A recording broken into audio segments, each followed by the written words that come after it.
Alex, how are you today? Hey, Kelly, what's up? I've got a really interesting dead end for us to talk about. It's something that I'm sure you've heard of, but you might not really know much about, but it's attached right to both of us.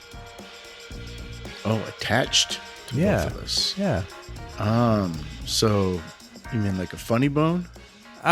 It's actually the finger. It's all your fingers. I want to talk about our fingers. We've talked about mood rings. How could those be dead ends? Well, it's a certain style of figuring out mathematics using your fingers. Now, have you heard of this? Counting with my fingers?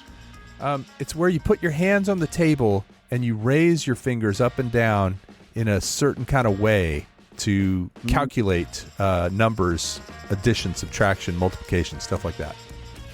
Is that an Asian thing? Yeah, it's called Chisanbop. It is Asian, right? It was actually invented by a Korean, but he invented it, and he came to the U.S., and it really took off in the United States. Yeah, I think I have heard about this a little bit. Tell me more about it. Chisanbop. So this was something that originally came from a guy named Hang Young Pai, and that's P-A-I. I think I'm saying it correctly. He was a accountant in Korea. He was born in 1943, and he was actually married to a woman who came to the United States on a student visa. She was an artist. She lived in the U.S. She went to school in California at first, and then she moved to New York and was doing art. She lived in the U.S. for a year before she even told anybody that she was married. And when she told a man in the United States who was kind of a wealthy man who had kind of taken her under his wing in a good way, there wasn't anything weird going on there. When she said that she was married, he said, "Bring your husband over. He should come over." So that's how Hang Young Pai came to the United States. Now, Hang Young Pai, as I said, was a accountant, and his father was a mathematician, and he was very good at math. And he came up with this idea that you could do simple arithmetic or even more complex arithmetic using your fingers. And in Korea, chi, C-H-I, means finger, and sanbop is calculation. So it's finger calculation in Korea. So now that I say that word, Chisanbop, does that ring a bell to you? Not at all. No, I never knew there was a word for that. Yeah. I have seen people do it. Did you used to do it? No. I wish I had. I did number sense, which was a UIL competition, and I was pretty good at just adding numbers in my head. But these kids could do these things. You bragging about really that? I fast. think you've bragged about that before. I probably have, because I think I won first place in 6th grade or something in number sense. I think we talked about doing math in your head, how that was like a competition, and you found a way to talk about your UIL trophy then. That's right, which I still have. No, I was never a Chisanbop kid, but what happened is Hung came to the United States, and he actually got a job in a Korean school in New York. And he was starting to teach Chisanbop to the kids in this Korean school. Well, there was a guy there named Ed Lieberthal. Now, Ed was a television writer, a producer, kind of a big personality. He wasn't necessarily on camera, but he was well known in the television space during this time in the 70s in New York. Well, Ed and his wife had adopted 2 kids from Korea. And so guess where his kids went to school? At the Korean school in New York. And guess what they started learning? They started learning Chisanbop. They came home and they demonstrated it for their father and their mother, their adopted father and mother. And Ed and his wife were just blown away. They were like, this is really something that these kids are doing math so quickly. Now, the way Chisanbop works, you familiar with actually any of the ways that goes? No, but is this something you're going to be able to teach me right now? You could learn it in 5 minutes on YouTube. I don't know that I could teach you right now, but on one hand, you have 1 to 9. And then on the other hand, you have your tens. So your 4 fingers on your right hand are 1, 2, 3, 4, 5, 6, 7, 8, and then your thumb is 9. And then on the left hand, wait, whoa. You already lost me. How so can four fingers put your be... hands on the table. Got it. So you go through your fingers like in kind of a spider position. You go through your fingers 1, 2, 3, 4, touching the table 1, 2, 3, 4, 5, 6, 7, 8, and then your thumb becomes 9. Wait, what's the 5, 6, 7, 8? Going the other way? Just going twice, the second time through. Okay. And then your left hand is your tens. So it's 10, 20, 30, 40, 50, 60, 70, 80, 90. And there's ways to basically lift your finger or tap your finger that give you a number. It's like your fingers are your pocket calculator. So if I said 3,645 times 17, you could do that. If I knew Chisanbop, yes. Yes, absolutely. So these kids come home, as I said, the two adopted children from Korea of Ed Lieberthal and his wife come home. He gets all excited about it. Now, Ed has worked in television, and he knows that this is something that could be popular, could get some local news segments. So he gets on the local news. Well, the local news in New York is big. There's lots of people in New York, and it gets picked up, and Phil Donahue wants to see him. The Today Show wants to see him. Johnny Carson wants to see him. And he gets several kids, including his own, that are very good at Chisanbop, and he brings them on these shows. And he has Johnny Carson, for example, actually with a calculator. And this is the late 70s, so pocket calculators for the home are just becoming popular. Like that wasn't something that really existed in the 60s or the early 70s. Sure, and they were like $100, yeah. Yeah, they were expensive, and they I think they are pretty much the same as they are today, but everybody has a calculator on their phone.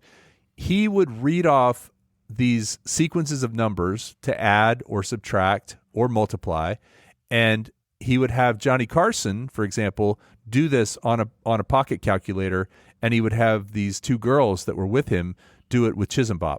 And the thing is, Ed McMahon or whoever, somebody else had just written the numbers down. So the girls didn't know what the numbers were. Ed Lieberthal didn't know what the numbers were. Johnny Carson didn't know what the numbers were. But consistently, the girls got the answers right and got them quicker than somebody with a calculator. Nice. It was sort of revolutionary that these kids were learning. It's a different style of learning. They were learning in more of a physical way. But it's very simple, actually. And again, I wish I had spent a little more time actually learning it. But if you watch a YouTube video about it in 5 or 10 minutes, you can understand the basics. You can do it slowly. What these kids would do is they would practice again and again, and that would become muscle memory for them. It's like a guitarist who can play every note or every scale on the guitar. They don't have to think about it. It just happens, right? Right. So I guess the question is, are they really learning math or learning something else?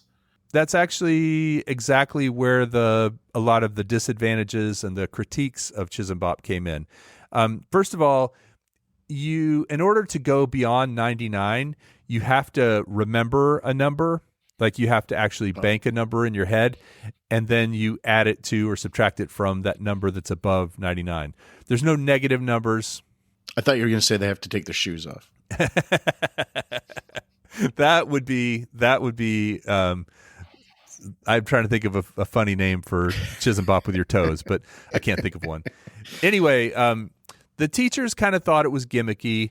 It didn't really help with concepts like algebra or fractions or negative numbers. It was really just a way to learn how to do addition, subtraction, and multiplication very quickly. Especially. Yeah. Now they could do numbers higher than 99, but they had to be more advanced and they had to be able to remember certain things. Between 1 and 99, it's all just like literally you could watch that 5-minute YouTube video. I keep saying that. And then if you follow the steps, you could figure out how to do the numbers between 1 and 99. It's too bad that it came out right at the same time, or they got popular at the same time as calculators. It seems like something that if it had been more popular like 100 years prior, that would have been really something. Well, actually there was a version of it that was more popular. It was the abacus. So It's very similar. The concept of the Chisanbop is similar to the concept of an abacus. You're physically moving things around in order to remember or to know what numbers are. Now, I've played with an abacus. Have you ever tried one or played with one? Yeah, I think anybody who's a dad has probably gotten one for Father's Day at some point, right? That's an odd Father's Day gift, honestly. But I think after I won that contest in 6th grade, did I mention that? The UIL contest? I was inundated between with liquid death and the UIL math contest. You got plenty of content there, buddy. That's right. That's all I'm going to talk about. It is actually rumored that Bill Gates learned Chisanbop, and it helped with his coding. Really? And he started. He actually wrote a spreadsheet that would automate Chisanbop, that would actually like replicate what each finger was. And I think there was some unconfirmed reports that Weird Al Yankovic was also a fan of Chisanbop. Oh, that's true. Yeah. I mean, just the name, right? But it's less funny when you actually know what the origin of the name being Korean for finger and calculation. Well, as all good things happen, it kind of took off. Public schools started to use it. The two founders, the gentleman from Korea, Hang Young Pai, and Ed Lieberthal, they incorporated. They wrote a book. They put out courses. They did all this stuff, and people were buying it. But much like pet rocks, it soon faded away. Educators didn't think it was as important as concepts in math, that you could actually learn concepts about. Schools started to phase it out, like it was kind of adopted and then taken away very quickly from more progressive schools. And at that point, calculators, computers, apps, all that stuff started to become popular. And, if your method can be replaced by a $1 calculator, it's probably not built for the long haul. So just basically a party trick today. Yeah, it is. Now there are some people that are enthusiastic, and again, if you go to Reddit or YouTube, you'll find people doing Chisanbop and really into it. It's also sometimes taught for homeschoolers, and it's supposed to be something that's very handy if you don't necessarily get math as a child, because it's a different way of approaching it. Yeah, and I'm all for anything that teaches somebody in a different alternative way, as long as it's not just a party trick or a finger fad. Yeah.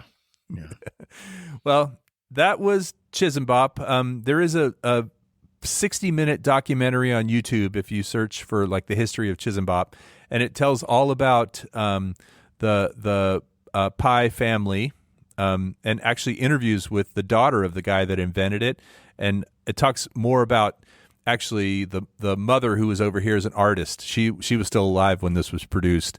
Unfortunately, Hung actually died, so Hang Young Pai is no longer around, but his wife still is, his daughter still is, and Chisanbop still is. It's one of those things that maybe we bopped along and we realized that the answer was always right here in our fingers. So next time on this episode of Finger Fads, we're going to talk about the shady underworld of thumb wars. Stay tuned. Oh, nice. And I'd like to hear later how that guy invented the pie chart. Because his last name was Pai.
numbers flying off my hand.